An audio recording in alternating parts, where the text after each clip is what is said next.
Ahí está. ¿Ya lo pueden ver? Sí, profesora, ya se ve. Ya se ve.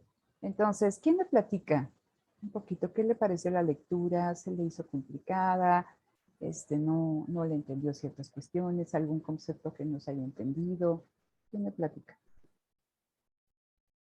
Si vieron la película, ojalá que la hayan visto. A ver, platíquenme.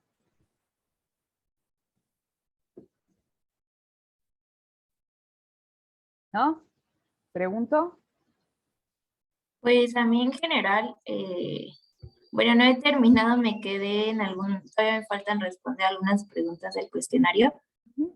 pero bueno, no se me hizo complicada la lectura, pero sí hay como que ciertas cosas que no sé si soy yo o sí me cuesta un poquito de trabajo entender a lo que se refiere, Ajá.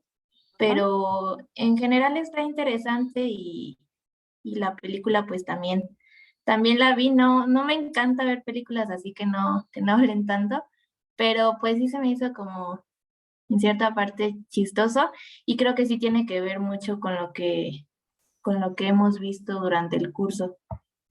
Ok, bueno. ¿Qué es lo que dices que no entendiste, Jocelyn? ¿Qué parte de la lectura se te complicó? ¿Algún concepto? ¿La redacción? ¿Cómo? Eh, Qué se te complicó? pues un poquito la redacción, como que me pierdo un poco en lo que me trata de decir, pero en general no es como de un cierto concepto, Ok. pero sí es como la redacción en sí. ¿Sientes que te hacen falta cosas para entender el documento? Siento que sí un poquito. Ok. Bueno, los demás, gracias, Jocelyn. Los demás, las demás, porque, bueno, ya está Eduardo, ¿no? Pero creo que es el único. A ver, las demás, platíquenme. Jessica, Erika, Berenice, Norma, están en su casa. Alina,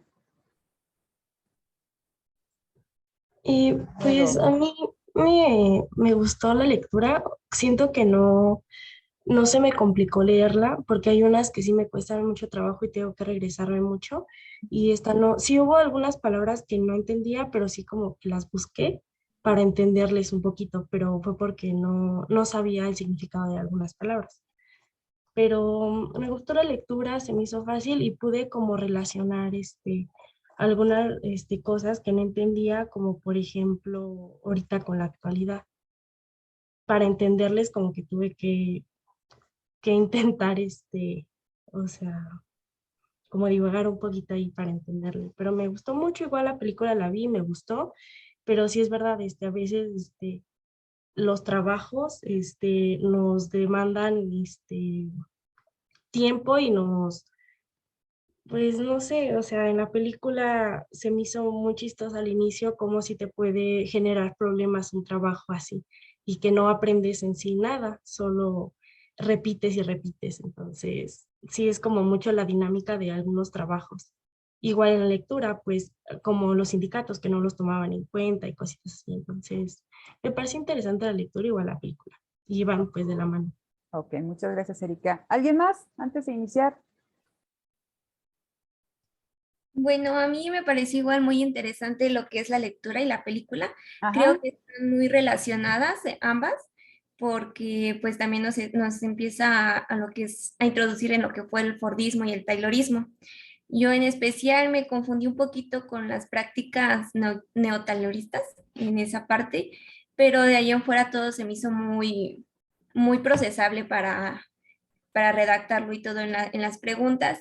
Y también en cuestión de la película, creo que como que marcan esas pautas de lo que es quitarle al trabajador lo que es su oficio y ya para que el capitalista se apropie de ese aprendizaje y de esa forma. Y también, bueno, creo que se marcó en la película lo que es la importancia del sindicato y también lo retoma en la lectura, ¿no? Con las normas que vienen a consecuencia de la crisis. Entonces se me hizo como que van muy de la mano. Fíjense, estamos hablando de una época muy interesante. Este documento nos habla en específico de dos países. Gran Bretaña y nos habla de Estados Unidos. Entonces, cuando ustedes revisaban todas estas cuestiones referentes a la revolución industrial que surge en Inglaterra y cómo se van a desarrollar industrias tan importantes como la naviera, como ciertas ramas de la industria pesada, la industria textil, ¿no? Entonces, y que a raíz de esto se van a dar innovaciones importantes. Tenemos los ferrocarriles, las comunicaciones, cómo se gesta una gran cantidad de capital que, dado que el mercado en Inglaterra se va saturando, empieza a emigrar y encuentra en los Estados Unidos un lugar propicio para poder establecer empresas. Pero recuerden también como lo vimos en este documento ¿quién era? De Chandler, ¿no? Aquí nos hacen alusión a estos problemas que enfrentaba en un primer momento el capital cuando está en Gran Bretaña, de que no había trabajadores, de que las fábricas se tenían que ubicar, ¿no? Cerca de caídas de agua, porque principalmente las principales fuentes de energía o eran animales o eran, en este caso, ¿no? El agua, los ríos, y que las empresas, o en este caso las unidades productoras, tenían que estar cerca de estos cuerpos de agua para poder utilizarlos, que la producción no era continua porque dependiendo también de la época, ¿no? En invierno estos cuerpos de agua se congelaban y que no daban o que no permitían una continuidad en el proceso productivo, que también el acceso a los insumos requeridos tampoco era constante, ¿no? Entonces, que decíamos, las herramientas eran rudimentarias porque el metal era muy costoso, prácticamente eran de madera y tenían, bueno, las tijeras de metal, pero no podías tener todas unas tijeras de metal porque era costosísimo. Entonces, todas esas condiciones que nosotros leímos con Chandler, aquí nos hablan también, ¿no? De estos problemas, principalmente en Gran Bretaña, y nos hablaban ahí de la minería, de cómo había una escasez de trabajadores y de lo importante del oficio. Lo que nosotros vimos en la teoría evolutiva es la importancia del conocimiento, y lo decíamos en clase. ¿Quién gesta o quién genera el conocimiento? Los individuos que se desempeñan dentro de la empresa. Y que una de las cuestiones que habían llevado a la pérdida de competitividad de grandes empresas norteamericanas era precisamente que habían optado por este tipo de prácticas en las cuales se ganaba de manera brutal en términos de productividad, pero lo único que hacía el obrero era ejecutar, ¿no? Una lista previamente establecida por la alta gerencia, por la administración. Y tal cual como ustedes veían en la película, ¿no? No piensas, únicamente ejecutas lo que te dicen. Entonces, vamos a hablar de la diferencia entre Taylorismo y de Fordismo, pero eso le quitó al trabajador, no solamente en términos sociales, su capacidad de negociación, su valía, no, sino que en términos intelectuales, en términos de estar incorporado, de ser consciente de lo que hace muchas cosas. Entonces, en la película es una sátira de esa época en los Estados Unidos, porque nos hablan es el siglo XX, inicio ahí del siglo XX. Recuerden que de 1914 a 1918 estaba la guerra. Hay una parte de la película cuando en una de tantas que lo detienen y que se lo llevan, dice, es que es el líder y es comunismo, ¿no? Nos hablan del comunismo, nos hablan también de algo que aquí en la lectura hacen referencia de cómo todas se van creando sociedades patronales que luchaban contra las huelgas de todos estos trabajadores, ¿no? Que era una lucha encarnizada contra los sindicatos. De hecho, cuando ustedes revisan la Primera Guerra Mundial y que ven más adelante, ¿no? Toda esa cuestión de cómo ya para la segunda se van a instaurar regímenes como el nazismo, el fascismo.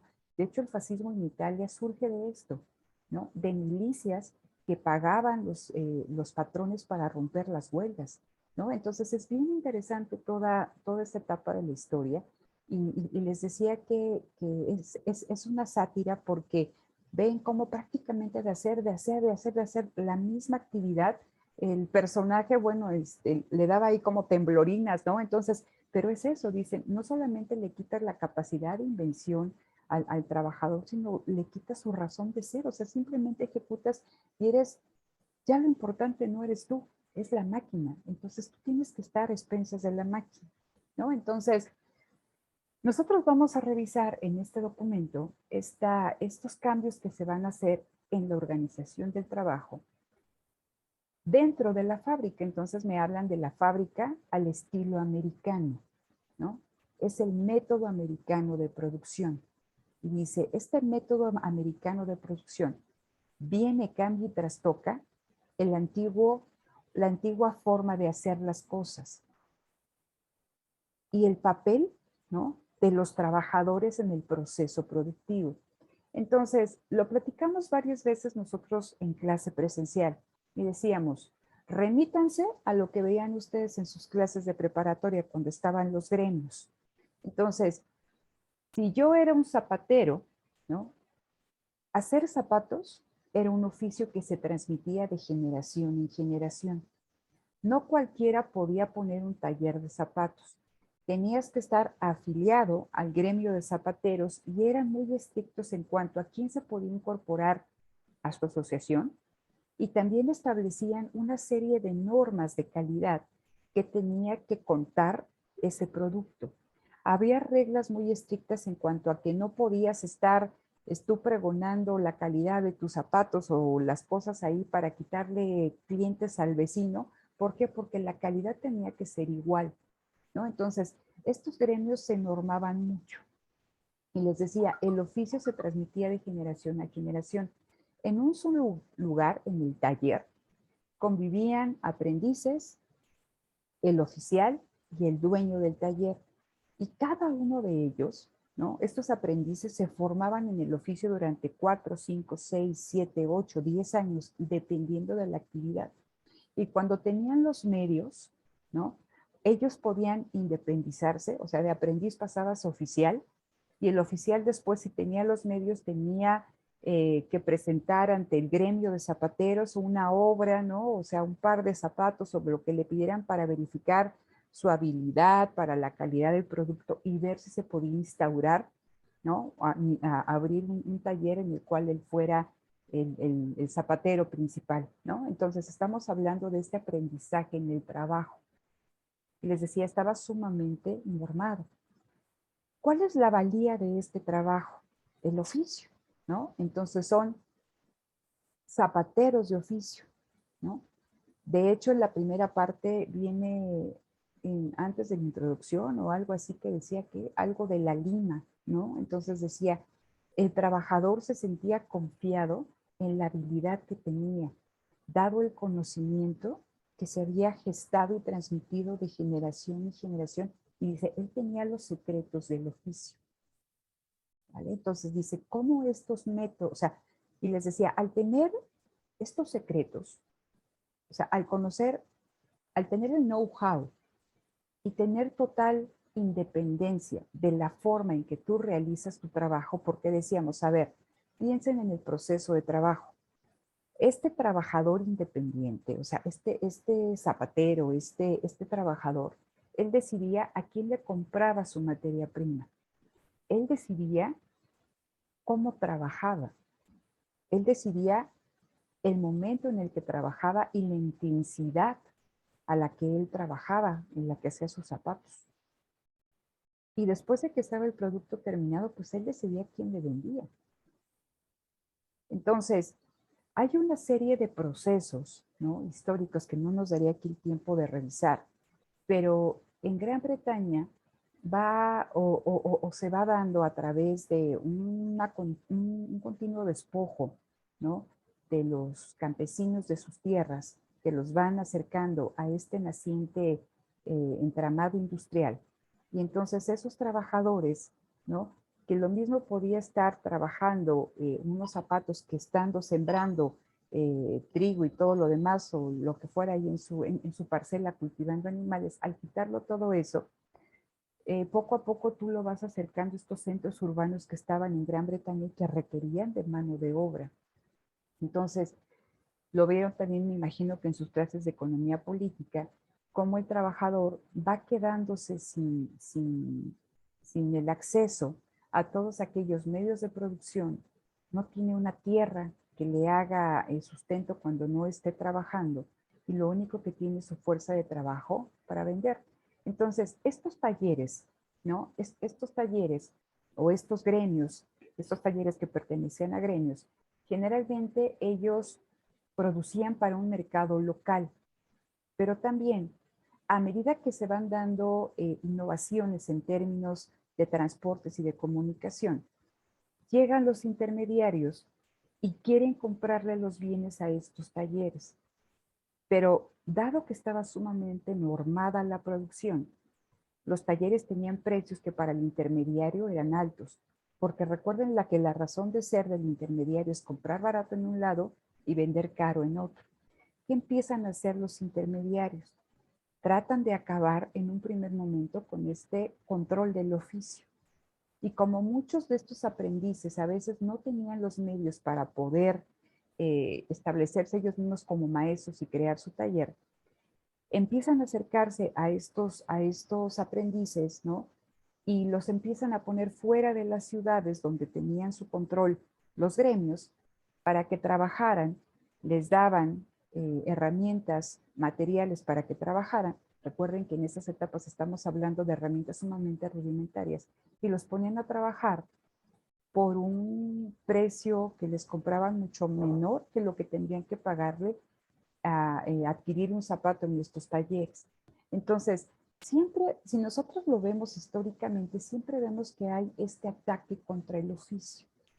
Entonces, aquí nos están hablando cómo a través de un proceso histórico se va dando una desposesión de estos dueños de talleres, de su taller, ¿no? De las herramientas con las que contaba, y cómo poco a poco ellos se ven orillados a incorporarse a una fábrica. Nos hablaban en la lectura, ¿no? De lo que pasaba en Gran Bretaña, como y principalmente en Irlanda, en Europa, cómo se convierten en economías expulsoras de mano de obra. Y estas personas, ¿no? Desposeídas totalmente de cualquier bien material que les permitiera subsistir sin trabajar, ya no eran dueños de tierra, migran a los Estados Unidos y lo único que tienen que para vender es su fuerza de trabajo, ¿no? Entonces, en este documento, Benjamín Coriat nos habla precisamente de esto, de una lucha sistemática del capital contra el oficio, ¿sí? Y nos habla de cómo esa lucha se va a sustentar en el cronómetro. Entonces, el autor nos dice, a ver, ¿qué vamos a entender por taller? Dice, por taller es cualquier lugar donde se desarrolle el trabajo. ¿Y qué es el cronómetro? Dice, por cronómetro nosotros vamos a entender cualquier tipo de tecnología que mida tiempos y movimientos, ¿sí? Entonces, dice, antes de la introducción del cronómetro en el taller, como lo veían ustedes ahí en la película, en el taller o en la fábrica, antes de que existiera esta línea de montaje, imagínense ustedes que hay una concentración de trabajadores que hacen, ¿no? Una actividad de A a Z, o bien que puede haber una primigenia división del trabajo, ¿vale? Pero estos trabajadores eran dueños del conocimiento de cómo hacer un determinado proceso, tenían el know-how, dice, eran poseedores de los secretos profesionales de su oficio. Entonces tenían un poder de negociación importante. Y ese conocer, y les digo, nadie sabe mejor un trabajo que aquel que lo desempeña todos los días, ¿no? En todo momento. Él tiene los secretos de repetir algo, ¿no? De A a Z, varias veces te vas especializando, vas encontrando formas mejores de hacer ese trabajo, puedes innovar, ¿no? Y entonces eres una persona importante porque tienes ese conocimiento. El trabajador era importante, ¿no? ¿Eso a quién le conviene? Al trabajador, porque él podía negociar salarios más altos y mejores condiciones de trabajo. Pero ¿para quién no era favorable? Pues para el dueño de capital. Porque recuerden, ¿no? Que aquí es una relación antagónica, ¿no? El dueño de los medios de producción, ¿no? Y el dueño de la fuerza de trabajo, el dueño del secreto y del conocimiento. Entonces, hay una relación antagónica. ¿Por qué? Porque los intereses son distintos. Mientras que el trabajador quiere tener salarios altos, el dueño del capital pues quiere pagarlo menos para que sus beneficios sean mayores. Entonces, el que estos trabajadores tuvieran, ¿no?, este control sobre el proceso de trabajo, que tuvieran el control, aún en la fábrica, porque tú ya estás en la fábrica y ya no estás trabajando en tu taller, pero tú eres el que conoce cómo hacer las cosas. El dueño del capital no. Entonces, eso hace que el dueño del capital desconozca realmente qué está haciendo el trabajador, desconoce todo ese conocimiento que tiene el trabajador. Y no le conviene pues porque tiene que, recuérdense que aquí el conocimiento es poder, entonces tiene que sujetarse a lo que el trabajador, ¿no?, le plantee si quiere contar con este tipo de trabajadores. Entonces, nos hablaban en esta primera etapa en los Estados Unidos, donde hay una gran cantidad de capital que se puede invertir, pero hay pocos trabajadores de oficio. Entonces, ¿qué es lo que está detrás de este cronómetro, ¿no?, de los métodos tayloristas de producción? Lo que se busca es acabar con el control que tienen los trabajadores sobre dos cosas, sobre el proceso productivo, pero también sobre, ¿no?, el ritmo del proceso productivo. Entonces, se va a atacar, chicos, se va a llevar este proceso de trabajo a sus gestos más elementales, dice Coriat. Es decir, yo como zapatera, imagínense, sabía hacer desde tratar la piel, desde cómo se tiñe, cómo cortarla, cómo ponerla con la suela. O sea, conocía exactamente todo el proceso, desde medir cómo se mide, cómo se trabaja, cuánto tiempo se tiene que dejar pegando, cosiendo, hasta que se entregue el trabajo terminado. ¿Qué es lo que hace Coriat? Y vamos a ver una parte muy interesante aquí de otra lectura, ¿no?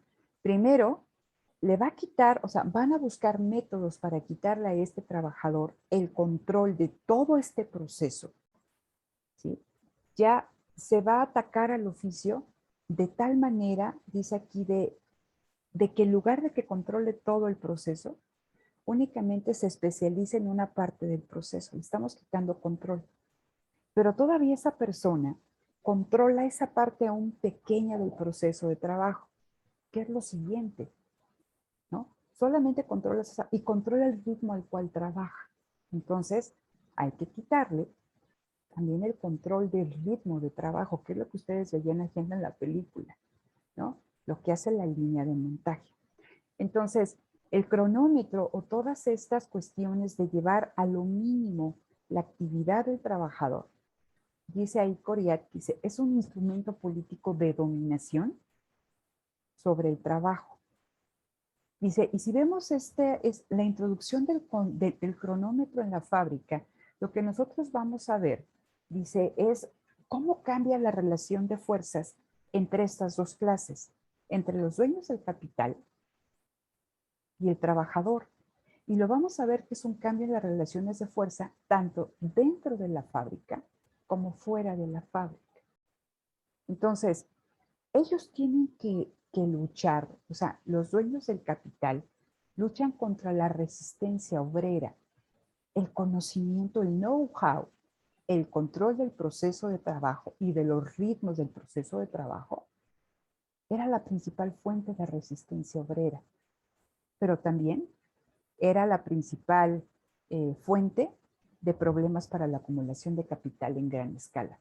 Entonces, esta lectura nos habla de eso, de cómo se destruye el oficio, de cómo se destruye el control del trabajador del proceso de trabajo.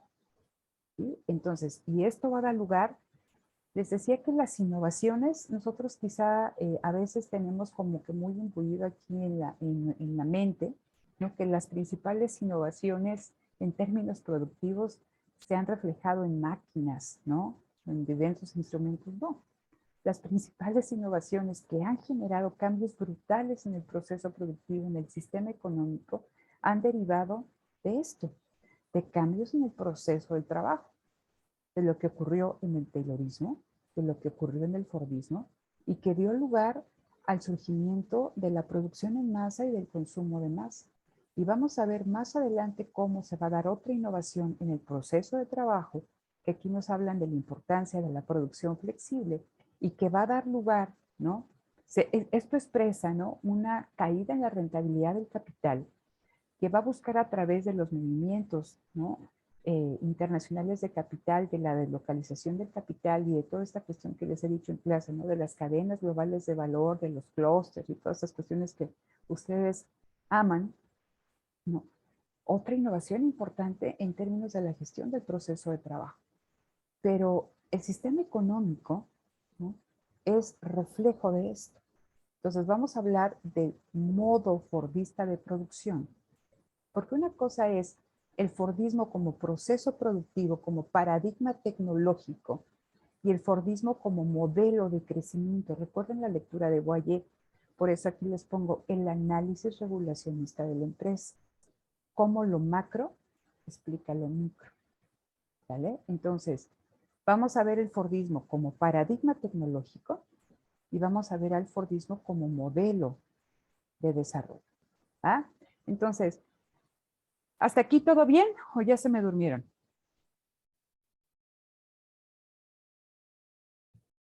Todo bien. Todo bien. Ok. Entonces, les decía, ¿no? Dice, la resistencia obrera se convierte en el principal obstáculo a la acumulación de capital en gran escala. Y dice, se va a sentar al proceso de trabajo sobre una base científica, ¿no? Porque recuerden que lo que a estas innovaciones que hace Taylor en el proceso de trabajo se le conoce como la organización científica del trabajo, que de científico no tiene nada, porque solamente es una visión muy parcial del proceso de trabajo, y digo es una versión muy parcial porque es la versión del capital. Es la visión del capital buscando ganancias extraordinarias, exprimir a más, o sea, a lo más que se pueda al trabajador, ¿no? Expropiarle de la forma más burda posible su conocimiento, ¿sí? Entonces, de científica no tiene nada, ¿no? Y entonces dice, estas mutaciones en el proceso de trabajo van a dar como resultado el surgimiento de una nueva forma de producir, que es la producción en masa. Y si nosotros lo vemos en estos ámbitos de un sistema económico, vemos que tenemos una esfera de la producción y una esfera de la circulación. Entonces, por un lado, en la esfera de la producción se está gestando una producción de bienes en una magnitud brutal, ¿no? La producción en masa. Pero esa producción se tiene que vender. Entonces, esto va a traer como consecuencia que se den también cambios, y por eso les decía, cambios muy importantes en el marco institucional, en la relación salarial, en el papel del Estado para asegurar, para disminuir la incertidumbre de que esa producción se vendiera. Porque si se está produciendo en masa, pero no se vende en igual cuantía, el capitalismo entra en crisis. Entonces, estos cambios que se dan en el paradigma tecnológico van a generar cambios sumamente importantes a nivel macroeconómico, ¿vale? Entonces dice aquí, hay que revisar cómo las mutaciones, ¿no? Estas mutaciones del saber del obrero de oficio, ¿no? Estas mutaciones introducidas en el proceso de trabajo por el Taylorismo y el Fordismo afectan a la acumulación de capital. Entonces, cuando nosotros vemos un modelo de desarrollo, un modelo de crecimiento, estamos viendo un modelo de acumulación de capital. Ustedes lo veían en sus clases de economía política, ¿no? Entonces, tenían algo así, ¿no? D, M, ¿no? ¿Qué pasa aquí? Esto D, ¿no? Esto es capital que se invierte en la compra de trabajo, de fuerza de trabajo, de insumos, intermedios, de materias primas. Se invierte, se compra con vistas a ganar. Entonces, se compra, todo va a un proceso de trabajo y aquí tenemos la mercancía. Recuerden que esta mercancía es resultado de la transferencia de valor en el proceso productivo, de valor creado por el trabajador, y también se transfiere cierta parte de valor que ya tenían las máquinas, pero principalmente es valor que crea el trabajo humano. Entonces, el salario que se le paga a los trabajadores, ustedes lo ven en términos ortodoxos, y por eso les decía cuando veíamos esta lectura de Alchan, que nos decían que al trabajador se le paga en función de su productividad marginal. Marx dice esto es una total mentira, porque si realmente se le pagara al trabajador por su productividad, esto daría, o sea, no daría lugar a la ganancia. Entonces, lo que dice Marx es al trabajador el salario es algo que le permite, ¿no?, reproducir su fuerza de trabajo. Pero tenemos una parte bien importante de valor creado que no se le paga, que es el plusvalor, y que da origen a la ganancia. Entonces, cuando nosotros vemos esto, ¿no?, este paso de D a D', es que el producto se generó y que se vendió y que este dueño del capital pudo recuperar su inversión y que ganó. Si esto pasa, regresa al proceso productivo, ¿no? ¿Con vistas a qué? A ganar más, a valorizar su capital y acumular. Entonces, mientras esto suceda en el sistema económico, el capitalismo funciona.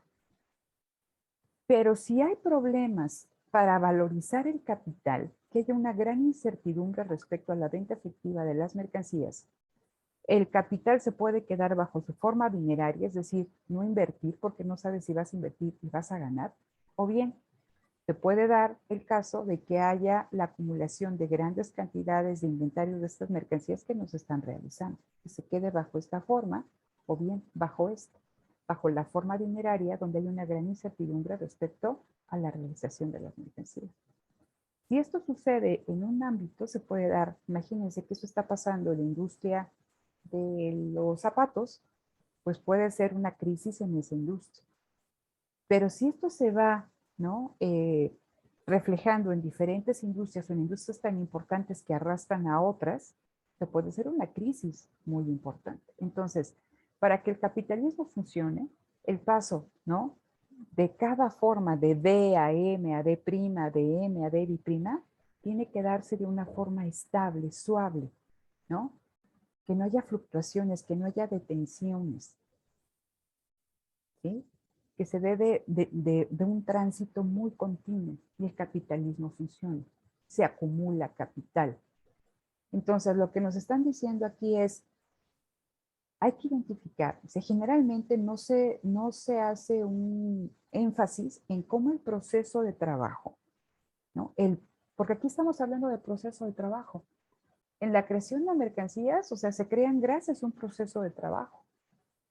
Y dependiendo, ¿no?, del control que tenga el trabajador del proceso de trabajo, va a haber, o sea, van a haber cambios en esto, en la acumulación de capital. Entonces, mientras el trabajador tenía el control del proceso de trabajo, mientras el trabajador tenía el conocimiento total del proceso de trabajo, tenía el control de los ritmos de trabajo, la acumulación de capital no era lo que esperaban los dueños del capital. Por eso es lo que comentábamos hace un momento. Hay que atacar el oficio, porque el oficio no está permitiendo la acumulación de capital a gran escala. Entonces, cuando se ataca el oficio, ¿no?, el plusvalor que genera el trabajador es mucho mayor. Y eso se lo apropia el dueño del capital, ¿no? Y esto crece. Por eso es lo que nos dicen, hay que revisar este vínculo entre quién, entre cómo se ataca el proceso, el control del proceso de trabajo, las mutaciones introducidas por el taylorismo y el fordismo, y cómo se van a ver reflejadas en la acumulación de capital. ¿Sí? Entonces dice, hay que poner atención en esto, en el vínculo entre los movimientos del capital y la relación capital-trabajo, que nosotros lo dijimos en su momento cuando veíamos a Boyer, que esto es la relación salarial, ¿no? Esta lucha de fuerzas. No sé si hasta acá tengan alguna duda, estimados. ¿Alguna pregunta?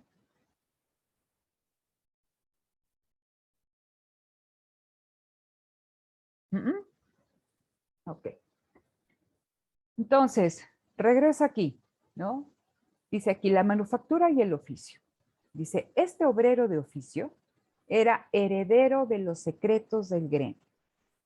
Se destruyen los gremios, ¿no? Van desapareciendo a lo largo del tiempo, pero quien se queda con ese saber es el trabajador de oficio, ¿no? Entonces, en esta etapa incipiente en los Estados Unidos hay una escasez brutal de trabajadores y en la lectura nos explican el por qué. Porque los únicos que tenían estos trabajadores de oficio eran países como Gran Bretaña, como Francia, principalmente Gran Bretaña, donde surge la revolución industrial. Y el oficio, el conocimiento era sumamente preciado. Y de hecho en la lectura nos hablan, ¿no? Nos habla ahí de los obreros no recuerdo aquí la población, pero era una población en Gran Bretaña que se dedicaban a toda esta cuestión textil y que debido a que era 1863, que en los Estados Unidos estaba toda esta cuestión más adelante de la guerra civil, que empieza a haber una escasez de algodón americano, se para el proceso productivo y que los obreros estaban pidiendo, ¿no? Que si no estaban trabajando, que los dejaran emigrar y que había en Gran Bretaña leyes anti-emigración. ¿Por qué? Porque los dueños del capital en Gran Bretaña sabían que quienes valorizaban su capital eran los trabajadores. Entonces, había leyes para no permitirles emigrar, ¿no? Salir de Gran Bretaña. Entonces empieza esto a crear un gran conflicto con los trabajadores, empieza a haber mucha reacción con los trabajadores, pero había esas leyes anti-inmigración. ¿Por qué? Porque se daban cuenta dónde estaba la capacidad creadora de valor en el trabajo, en el conocimiento que tenían estos trabajadores, ¿no? Entonces, en cualquier industria, la condición, ¿no? De entrada era el oficio. Y también nos decían, y yo les comentaba, este conocimiento es lo que te da poder de negociación. Y nos hablaban aquí de los sindicatos. ¿Sí? Nos hablaban acerca, no me acuerdo si era en esta cuestión del tabaco o algo así, ¿no? Nos hablaban de las políticas de sello azul. Porque que un producto tuviera sello azul significaba, ¿no? Que se estaba trabajando bajo las normas del sindicato, únicamente contratando trabajadores de oficio, porque recuerden que había trabajadores no cualificados, que había también, nos hablan ahí de los amarillos, de los chinos, ¿no? Y entonces ellos no tenían acceso ni al sindicato, porque el sindicato únicamente representaba a obreros calificados, ni podían trabajar en la industria. Entonces, de hecho, hay una parte del documento donde nos dicen, ¿no? Es que los trabajadores de oficio son egoístas porque no quieren enseñar el oficio a los trabajadores extranjeros bien dispuestos para hacerlo, ¿no? Entonces, pero ¿esto por qué? Porque los obreros se daban cuenta que entre más se socializara este conocimiento, menos capacidad de negociación iban a tener ellos y iban a disminuir sus salarios. Entonces ellos se negaban a compartir el conocimiento. Por eso decimos que esta secrecía obrera era un obstáculo a la acumulación de capital, porque tenían que pagar más por trabajadores de oficios sindicalizados, ¿no? Entonces, ¿cuál fue la principal directriz del capital? Quebrantar el oficio como una condición necesaria, ¿no? Para que se pudiera acumular capital a gran escala.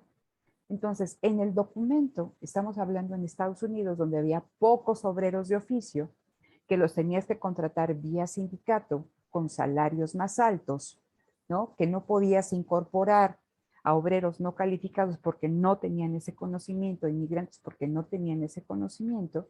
Entonces, pues sus beneficios eran menos de lo que ellos esperaban. Entonces, en el documento nos van diciendo cómo se va tratando de quebrantar este oficio. Y la primera forma de quebrantar este oficio es a través de la máquina.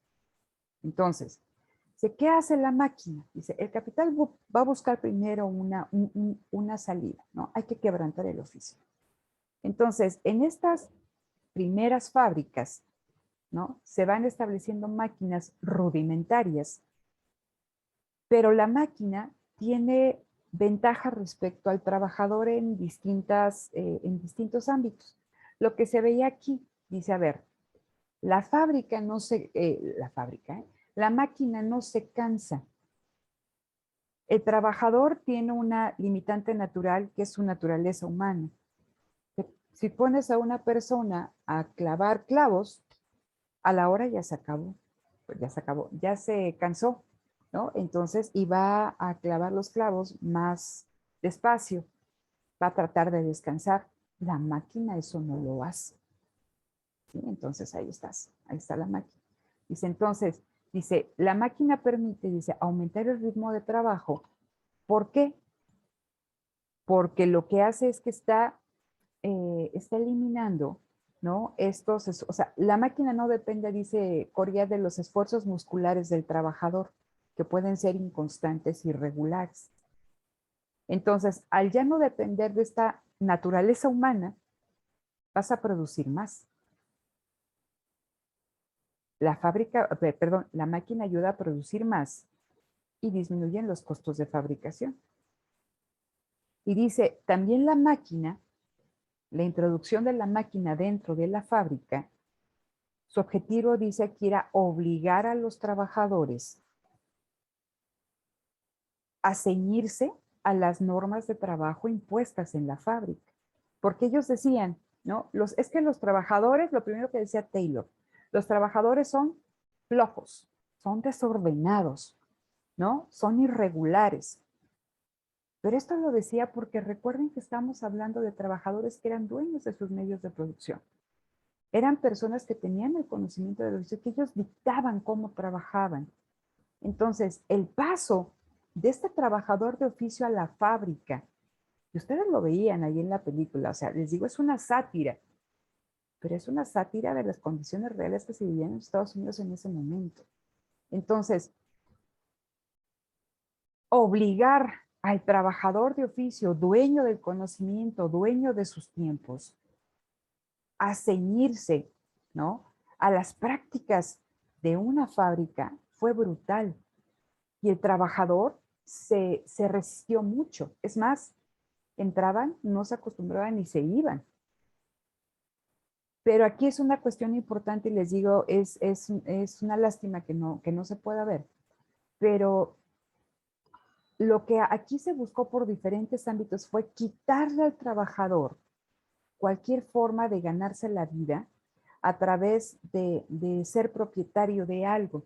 Entonces, cuando tú eres propietario de algo, dices, no me gustan las condiciones de aquí, me voy. Aunque sea, y cuando digo propietario de algo, de una pequeña parcela de tierra, porque en esa pequeña parcela de tierra tú puedes criar animales, ¿no? Gallinas, tener una vaca, un caballo, sembrar tu tierrita y de ahí comes. Pero cuando le quitas eso al trabajador, y por eso le decía, no te queda más que la fuerza de trabajo. Entonces, ¿no? Era más fácil obligar a una persona a que renunciara a todas estas costumbres que tenía desde tiempos muy, muy, muy lejanos y obligarla a adecuarse a la regularidad que marcaba la fábrica, ¿no? Entonces, dice, introducir la máquina dentro de estas instalaciones, ¿no?, dentro de estos talleres, fue la primera vía para tratar de quebrantar el oficio. La segunda vía, y que ahí nos mencionan, es la del trabajo infantil. Entonces, dice, ¿qué pasó? ¿No? Como no podían tener el número suficiente, la cantidad suficiente de trabajadores de oficio, y que una vez que podías captar estos trabajadores de oficio, estos eran reacios a seguir las normas de trabajo que había dentro de la fábrica, empiezan a voltear hacia un sector más vulnerable de la sociedad. Y estamos hablando del trabajo infantil y del trabajo de las mujeres, ¿no? Y entonces aquí en específico hablan del trabajo infantil. Hay un libro bien bonito que se llama Los bienes terrenales, y ahí, a ver si ahora que nos veamos presencial, les leo una parte de ese libro donde nos hablaban del trabajo infantil en las fábricas y ponen unas condiciones brutales. Y dice, si usted cree que está leyendo esto y que estamos hablando de 1700, de 1800, dice, se equivoca. Estamos hablando de 1900 y tantos en Estados Unidos, ¿no? Entonces, el trabajo infantil, dice, fue una de las primeras políticas que siguen estos dueños de capital para quebrar el oficio de estos trabajadores. ¿Por qué? Porque decían, a ver, pues si ponemos aquí a los niños y decían, es que es muy importante que estén los niños porque son pequeños y sus manos pequeñas también permiten anudar ciertos hilos o meter las manos en ciertos recovecos de la máquina que no lo hace una mano adulta, ¿no? Entonces dice, es importante el niño como una necesidad técnica, si son los únicos aptos para realizar ciertos trabajos. Lo mismo en el caso de las mujeres, ¿no? Pero ¿cuál es la cuestión aquí? Que a los niños se les iba a pagar un salario mucho menor que lo que se les pagaba a los adultos. Aquí nos hablan por el mismo trabajo desempeñado, se les pagaba 3, 4, 5 veces menos que lo que se le pagaba a un adulto. Y ahora el trabajo infantil era más susceptible a seguir las normas que marcaba la fábrica y a ser retenido en el mismo recinto donde trabajaban. Recuerden también todas estas, ahí tenemos lo de Anita la huerfanita y todas estas cuestiones, cómo los orfanatorios se convierten, ¿no?, en una fuente creciente de trabajo infantil, porque buscaban que todos estos huérfanos se incorporaran al trabajo en la fábrica. Entonces, eso les aseguraba un flujo continuo de trabajo. Y ese flujo continuo de trabajo también les aseguraba una continuidad en el ritmo de trabajo dentro de la fábrica. Entonces, todo esto estamos hablando, y ahorita vamos a platicar, si nos da tiempo un poquito, si no ya lo haremos el próximo jueves, acerca de todo esto de cómo se les pagaba. Y viene aquí, ¿no?, que es el destajo. Entonces, ¿qué es el destajo? Generalmente, primero, los trabajadores no se empleaban por una jornada de trabajo, sino que se les pagaba, mejor dicho, no se les pagaba por una jornada de trabajo completa, sino que se les pagaba por aquello que producían. Y si lograban superar cierta cantidad, pues se les daba ciertos bonos de productividad. Entre más produjeras, en este caso se les pagaba un poquito más. Pero cuando nos hablan del destajo, y les digo, es otra forma de quebrar el oficio, nos dicen que ese destajo se basaba en que se contrataba a un contratista, ¿no?, un trabajador. Y entonces a esta persona se le daba materia prima, se le daba maquinaria, y él tenía que contratar a su vez a otros trabajadores, ya sea creando un taller o dándole todo eso para que ellos trabajaran en su domicilio, para que produjeran. Y este contratista les pagaba el número de piezas que ellos elaboraran. Entonces, él se encargaba, o sea, yo como dueño del capital contrataba a alguien y ese alguien se encargaba de qué, de contratar, de estar pagando, de estar organizando el trabajo, de estar vigilando, etc. O sea, en él recibía toda esta obligación. ¿Por qué se hace eso? Porque el dueño del capital es dueño del capital, pero no conoce el proceso. Entonces, era importante que o sea, para quebrar el oficio, que se apoyara en alguien, en este contratista que, al ser también el hombre de oficio, tenía todo este conocimiento, y era mucho más fácil que él contratara a trabajadores buenos, ¿no?, y que también que se encargara de organizarlos y que se encargara de estar ahí vigilándolos y controlándolos para poder cumplir con la cuota que le marcaba el dueño del capital. Entonces dice aquí, cuando se utiliza esta cuestión del destajo, se utiliza al oficio para luchar contra el mismo oficio. porque se está empleando a un trabajador que tenía este conocimiento para contratar y controlar a otros trabajadores, que era algo que no podía hacer el dueño del capital. Entonces, esto es importante que ustedes lo noten porque para el trabajador de oficio, dueño del saber, ¿no? Por generaciones, para ellos fue sumamente difícil incorporarse a la dinámica de la fábrica. Fue sumamente difícil. Entonces, les decía, había una escasez importante de trabajadores en las primeras etapas de la industria en los Estados Unidos. Entonces, ¿de qué manera vamos a atacar eso? ¿De qué manera necesitamos trabajadores? Y estaban llegando una gran cantidad de inmigrantes, pero estos inmigrantes eran principalmente campesinos que no tenían ese conocimiento. Entonces, ¿de qué manera nos hacemos de ese conocimiento? Y entonces aquí viene toda esta cuestión de la norma y el cronómetro que dice la Administración Científica del Trabajo, que fue acabar con el oficio. Cuando estamos hablando de acabar con el oficio, estamos hablando del control obrero, del conocimiento y de los tiempos de producción. No sé si hasta acá tengan alguna duda, estimados.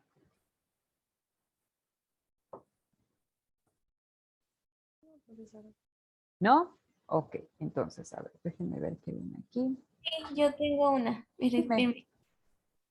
Es que, bueno, aquí en el cuestionario plantea una de las prácticas neotayloristas. ¿Se refieren a estas? Lo que es la máquina del trabajo infantil y el destajo. No, eso no es. Ah, ok.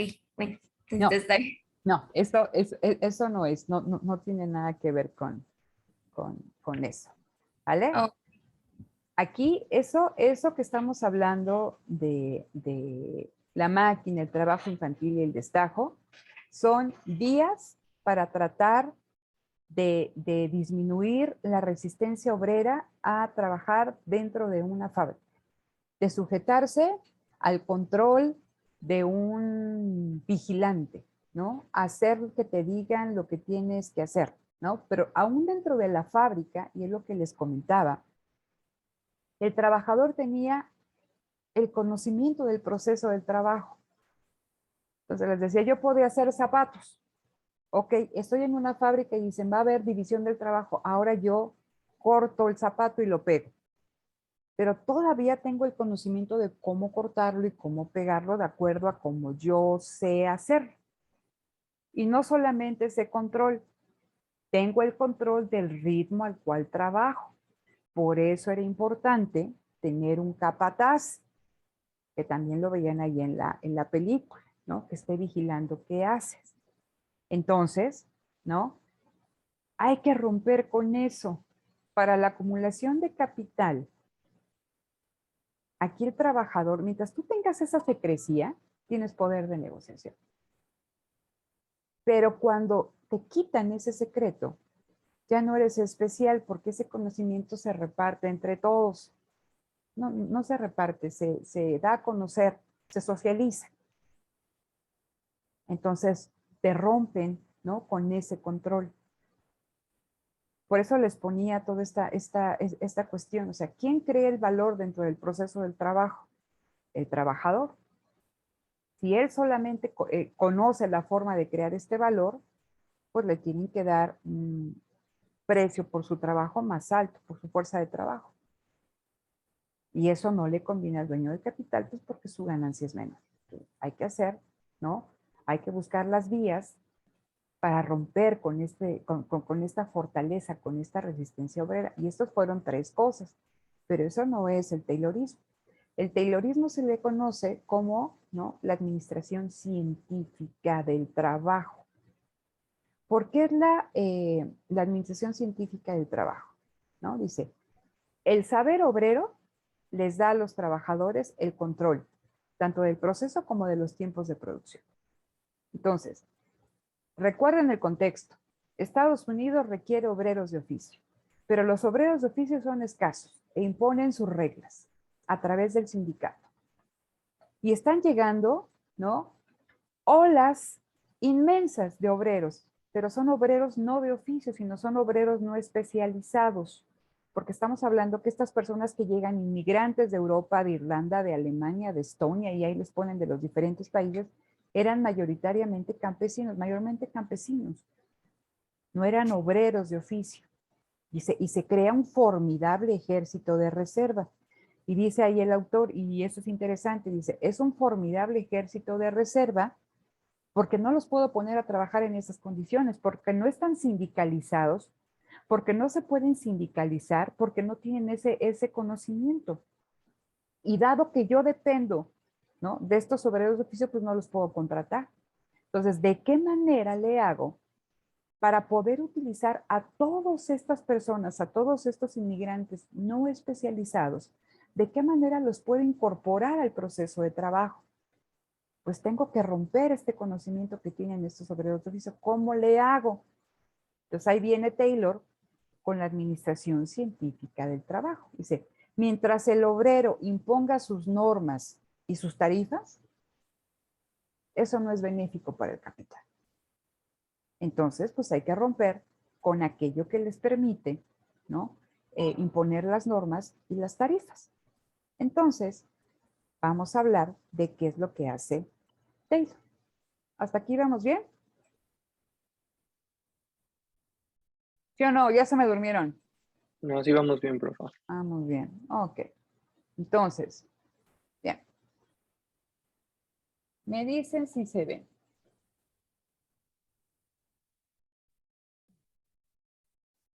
A ver. Ahí está. ¿Ya lo pueden ver? Ya. Bueno, este documento es un libro bien padre que se llama Trabajo y Capital Monopolista. El autor es Harry Braverman, ¿no? Entonces, él, ojalá, esto no les gusta leer, pero esto está bien padre para que puedan entender esta cuestión del Taylorismo. Les voy a leer una parte. Pongan atención, porque aquí viene la respuesta a la pregunta que me hace su compañera. No porque en el libro no venga, pero aquí viene ejemplificado. Entonces dice, esta parte del documento dice, lo extraemos de los principios de la administración científica de Taylor. Ojo, ¿quién era Taylor? ¿No? Taylor era estadounidense, era miembro de una familia burguesa, ¿no? Muy importante en los Estados Unidos. Su padre quería que Taylor fuera abogado, pero él no quiere seguir las normas, no quiere ser abogado y se va a trabajar a una fábrica, propiedad de una familia que era amiga de la familia de sus padres, ¿no? Entonces él se declara en rebeldía y él se va a trabajar como obrero a esta fábrica, ¿vale? Ok, eso para que lo tengan en mente. Entonces dice aquí, en este documento también nos dice que pues él trabajó ahí como obrero y pues conoció los secretos, fue aprendiendo como que los secretos de ese oficio. Y que después lo van a subir de categoría y ya no va a ser obrero, sino que va a ser, pues ahora como capataz. Y empieza o sea, su objetivo ya es otro. Entonces le piden que aumente la producción y nos cuenta ahí en el documento toda esta cuestión de cómo se da un conflicto muy importante contra los que eran sus antiguos compañeros y ahora él. Entonces está bien padre toda esa parte del documento, pero lo que les voy a leer es acerca de cómo se instaura esta cuestión de los tiempos y movimientos. Entonces dice aquí, uno de los primeros tipos de trabajo tomado por nosotros cuando el que escribe Taylor empezó a introducir la administración científica en la compañía de aceros Bethlehem era cargar hierro y lingotes bajo trabajo por tarea. ¿Qué significa esto? O sea, aquí en términos coloquiales les está diciendo, ¿no?, que él trabaja en una acería que va a tratar de introducir esta administración científica del trabajo y que lo que hacían las personas era transportar de un lado a otro hierro que estaba en lingotes y que en función de lo que acarrearan se les pagara, ¿vale? Dice, el estallido de la guerra de España encontró cerca de 80,000 toneladas de hierro en lingotes colocadas en pequeños montones en un campo abierto junto a los talleres. Los precios del hierro en lingotes habían sido tan bajos que no pudo ser vendido con ganancia y por tanto se almacenaron. Pero con el estallido de la guerra, el precio subió y entonces esta gran acumulación de hierro fue vendida. Esto nos dio una buena oportunidad de mostrar a los trabajadores, así como a los dueños y gerentes de los talleres, en una escala suficientemente grande, las ventajas del trabajo por tarea, sobre el viejo estilo de trabajo por día o trabajo por pieza, al hacer un trabajo de tipo verdaderamente elemental. Paro aquí. Entonces, lo que decíamos nosotros hace un momento, lo que nos dice Coriad en el documento, lo que hizo Taylor fue descomponer el conocimiento del proceso de trabajo total que tenía el trabajador de oficio, lo descompone a sus gestos más elementales, a los gestos más elementales. Entonces, hace una división del trabajo, ¿vale? Entonces dice, él quería demostrar las ventajas de esta división del trabajo, pero una división del trabajo muy especial. Entonces, vamos a poner atención. Dice, la compañía de aceros Bethlehem tenía 5 altos hornos, cuyos productos habían sido acarreados durante muchos años por un grupo. Este grupo en ese tiempo estaba constituido por cerca de 75 hombres. En promedio, eran buenos acarreadores de hierro en lingotes. Estaban bajo las órdenes de un excelente capataz, quien había sido él mismo un acarreador de lingotes. Y en su conjunto el trabajo era hecho en forma tan rápida y barata como no lo era en ninguna otra parte en aquel entonces. Entonces nos dicen, esta compañía tiene 5 hornos y entonces se tienen que llevar de un lado, o sea, en un extremo, ¿no?, de todo este lugar estaban todos estos lingotes apilados y los tenían que llevar para el otro lado. Entonces, dice, eran 75 trabajadores, dice, y eran buenos acarreadores, porque el tiempo al que trabajaban comparado con otras compañías de aceros era más rápido y más barato, ¿no? Entonces dice, un escape de ferrocarriles entraba hasta el campo, justo al lado de los montones de lingotes. Se colocaba una plataforma inclinada contra el lado de un carro de ferrocarril y cada hombre tomaba de su montón un lingote de hierro que pesaba cerca de 92 libras, más o menos no sé como cuántos kilos, como 40 y tantos, caminaba por la plataforma inclinada y lo colocaba al final del carro, ¿no? Y luego ya el ferrocarril pues ya se iba hasta donde estaban los hornos. Dice, encontramos que este grupo cargaba un promedio de cerca de 12,5 toneladas largas por hombre día. Por hombre día, o sea, cada hombre, ¿no?, al día cargaba más o menos 12,5 toneladas. Después de estudiar el asunto, fíjense, ¿qué es lo que hacía Taylor? Observaba cómo trabajaban estos cargadores de lingotes. Y les decía, cada quien hacía una actividad. Entonces, él, en esta cuestión de tiempos y movimientos, empezaba no solamente a ver que, o sea, no solamente los trabajadores en una actividad, cómo eficientar esa actividad. Es decir, lo único que hacían era tomar el lingote, subirlo al carro del ferrocarril. Y con esa actividad que dicen eran mejores que otras fábricas, o perdón, que otras compañías de acero, cada trabajador cargaba al día 12,5 toneladas al estar trasladándolo de un lado a otro. Pero él, después de estar revisando lo que sean los trabajadores, para Taylor, se dio cuenta que ese proceso tan simple se podía hacer más eficiente. Y de acuerdo a sus cálculos, cada persona, dice aquí, si después de estudiar el asunto nos sorprendimos de encontrar que un acarreador de primera debía acarrear entre 47 y 48 toneladas al día, en lugar de las 12,5 toneladas promedio.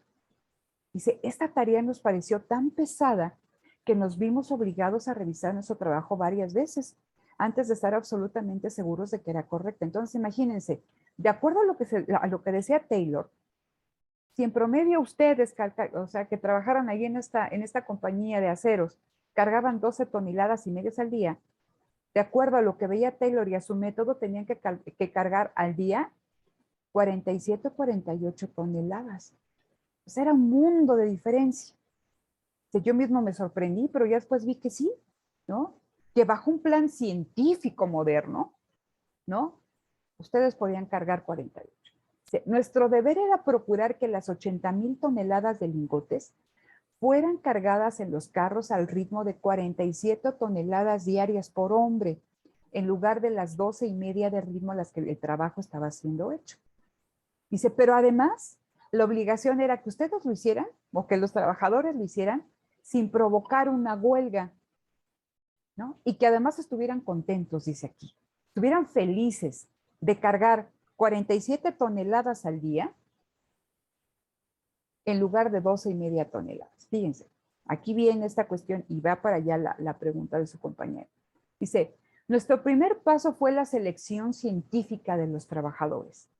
Al tratar con los obreros bajo este tipo de administración, es una regla inflexible hablar y tratar solamente de a un hombre por vez. Esto es crucial. Dice, dado que cada obrero tiene sus propias y especiales capacidades y limitaciones, y dado que no estamos tratando con hombres en masa, sino que tratamos de desarrollar a cada hombre en lo individual, hasta su más alto estadio de eficiencia y prosperidad, o estado de eficiencia y prosperidad.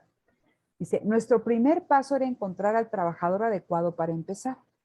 Dice, observamos cuidadosamente, ahí forman a los 75 hombres durante 3 o 4 días y los iban observando a lo largo de la jornada del trabajo. Dice, y al final de estos días, dice, ya habíamos seleccionado 4 hombres que parecían físicamente capaces de acarrear lingotes al ritmo de 47 toneladas diarias. En otros documentos nos dicen cuál era el prototipo de hombre, ¿no? Que podía cargar 47 toneladas diarias. Piensen en la película.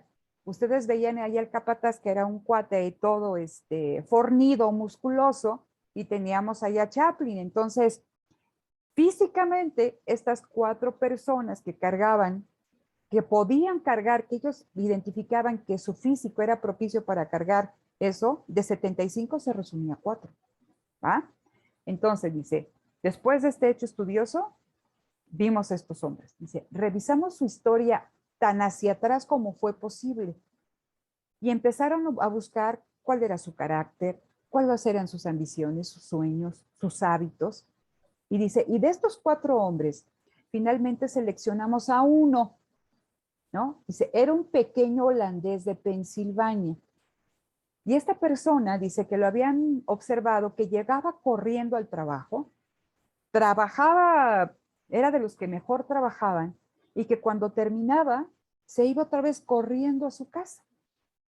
Y que, fíjense cuando le pagaban, $1.15 por día.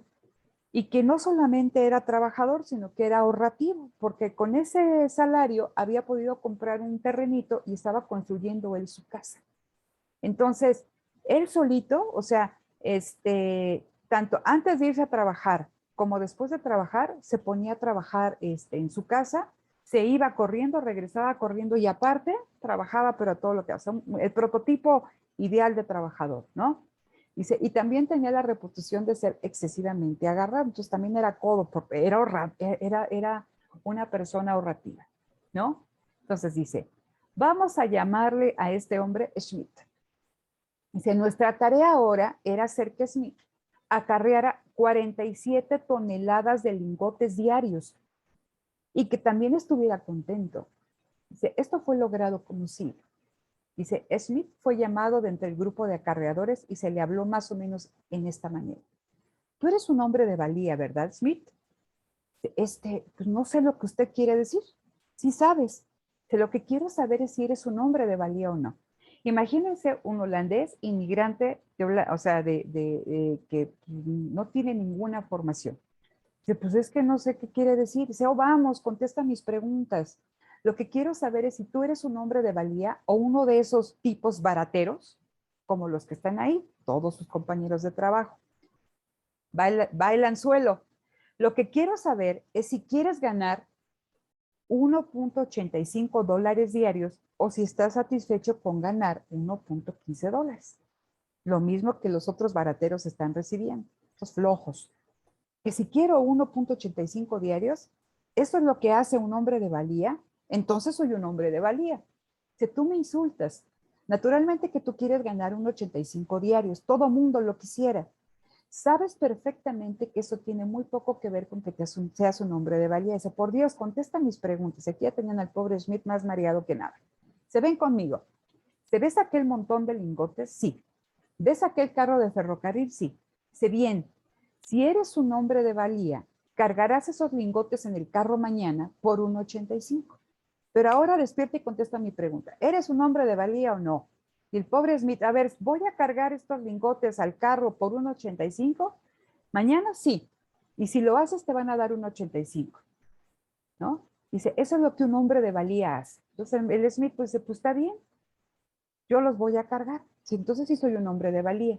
Y dice, Taylor, pero espera, tú sabes muy bien, igual que yo, que un hombre de valía hace exactamente lo que se le dice que haga, de la mañana a la noche. Nunca has visto ese hombre antes, ¿verdad? No, yo nunca lo he visto. Dice, bien, si eres un hombre de valía, harás exactamente lo que este hombre te diga mañana. Y ahí estaba el achichincle de Taylor. Desde temprano hasta la noche. Cuando él te diga que tomes un lingote y camines, tú tomas un lingote y caminas. Cuando te diga que te sientes y descanses, tú te sientes. Nada más haces eso durante todo el día. Y algo más, no repliques. No digas nada. Un hombre de valía no lo hace. Un hombre de valía hace lo que le dicen que haga. ¿Vale? Dice, ¿entiendes? Cuando este hombre te diga que camines, caminas. Cuando te diga que te sientes, te sientas. No repliques para nadie. Ahora vete y vienes mañana por la mañana. Y antes de que anochezca sabré si eres realmente un hombre de valía o no. Y ahí tienen al pobre Smith, ¿no? Dice, esto parece más bien una cruda forma de hablar y lo sería si se tratara de un mecánico educado o incluso de un trabajador inteligente. Vean nada más, estos son palabras de Taylor. Con un hombre del tipo mental de Schmidt, o sea, un pobre tonto, dice, es apropiado y por lo tanto no es injusto. O sea, vean, ¿no? Esto no lo podía hacer con un trabajador educado, con un trabajador de oficio. Dice, era una persona no capacitada y por tanto para Taylor era tonto. Pues así hay que tratar a los tontos. Así hay que tratar a los trabajadores. No es injusto. Los estamos educando. Esto es efectivo. Dice, es efectivo en lograr fijar su atención porque son tan tontos, ¿no? Están dispersos. Entonces, hay que ayudarles a centrar su atención en algo que los motive. Y para estas personas lo único que los motive es el salario. ¿Vale? Entonces dice aquí, vean, dice Smith empezó a trabajar y durante todo el día, intervalos regulares, el hombre que estaba junto a él con un reloj en mano, entonces imagínense ahí el pobre Smith, ¿no? Con el cronómetro, decía, ahora toma un lingote, ahora camina, ahora siéntate, ahora descansa, ahora camina, ahora descansa, ¿no? Tal, tal, tal. Todo eso durante todo el día. Dice, y ya para las 5:30 de la tarde, el pobre Smith, tan tonto y tan tarugo y todo lo demás, ya había cargado 47,5 toneladas. Dice, y prácticamente nunca falló en trabajar a este ritmo y hacer la tarea que se le impuso durante los 3 años en el que esto escribe pasó en la compañía, ¿no? Bethlehem. Y durante todo este tiempo él promedió un poco más de 1.85 diarios, mientras que antes nunca había recibido más de 1.15 diarios. Es decir, recibió salarios 60% más altos de los que se pagaban a otros hombres. Fuimos tomando un hombre tras otro y los entrenamos a carrear lingotes de hierro al ritmo de 47,5 toneladas diarias. Y estos hombres estaban recibiendo 60% más de salario que los otros obreros a su alrededor. Entonces, vean lo que hace la Administración Científica del Trabajo, ¿no? Deberíamos estar agradecidos a la Administración Científica del Trabajo, porque educa a hombres tontos, enfoca a hombres tontos, aumenta la producción y les paga más a estos hombres tontos. Entonces, dice, el mérito de esta narración en su claridad al ilustrar el pivote sobre el que gira toda la administración moderna. Dice, el control sobre el trabajo a través del control sobre las decisiones que son hechas en el curso de trabajo. Esta persona ya no razonaba. Ahí va la película. Aquí no hay una máquina, aquí no hay una línea de montaje de por medio. Ahí estamos hablando de Fordismo. Lo vamos a explicar la siguiente clase con mayor detenimiento. ¿Qué es lo que hizo Taylor con el tiempo, o sea, con esta administración científica del trabajo? Observa el proceso, lo lleva a su nivel más básico y dictamina cuestiones tan lógicas como eso que nos dicen, siéntate, camina, para, toma agua, tal. Todo está totalmente cronometrado. Lo que estamos viendo es una intensificación brutal del ritmo de trabajo o un aumento en la productividad enorme. O sea, imagínense pasar de 12,5 toneladas a 47 toneladas. Pero imaginen el desgaste físico de estas personas. O sea, es una expropiación no solamente del conocimiento, sino de la fuerza de trabajo brutal. Y el incentivo, ¿no? Es el salario. Entonces, lo que estamos hablando es esto. Se lleva a lo mínimo, ¿no? Todo este proceso. El trabajador ya no piensa, no te da tiempo de pensar. Y es lo que nos decía ayer la película. ¿En qué momento? O sea, aquí estamos viendo la línea de montaje. ¿En qué momento piensa ese trabajador? Piensen en Smith.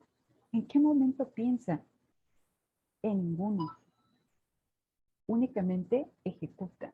¿Y quién le dicta cómo tiene que caminar, sentar, tomar agua, en qué momento va al baño? Se lo dicta la administración. Entonces, la administración, a través de esta organización científica del trabajo, ¿no? A través de esta organización científica del trabajo, el trabajador únicamente ejecuta y el conocimiento se lo va quedando a la administración. Más adelante, y les digo, ustedes veían ahí en la película, el trabajador era importante no por lo que hacía, porque podía venir otro, se iba y le hacía, es un apéndice de la máquina. Tiene que estar, ¿no? Únicamente ayudando a la máquina, ¿no? Eso lo vamos a ver con la línea de montaje cuando veamos a Ford. Pero todo esto lo vieron los libros de economía política, es lo que dice Marx, ¿no? El trabajador ya no piensa, solo ejecuta. Es un apéndice de la máquina. Y esto va a traer, y lo estamos nosotros ahorita viendo, problemas importantísimos en términos de competitividad. Porque le quitaste al trabajador la capacidad de innovar, de pensar. Porque de ahí viene la innovación, del trabajo. Ahí se crea valor en el proceso de trabajo. Entonces, estas lecturas, si ustedes la ven en este contexto, son bien importantes. ¿Vale? Entonces, hasta aquí nos quedamos ahorita. Déjenme, dejo de compartirles.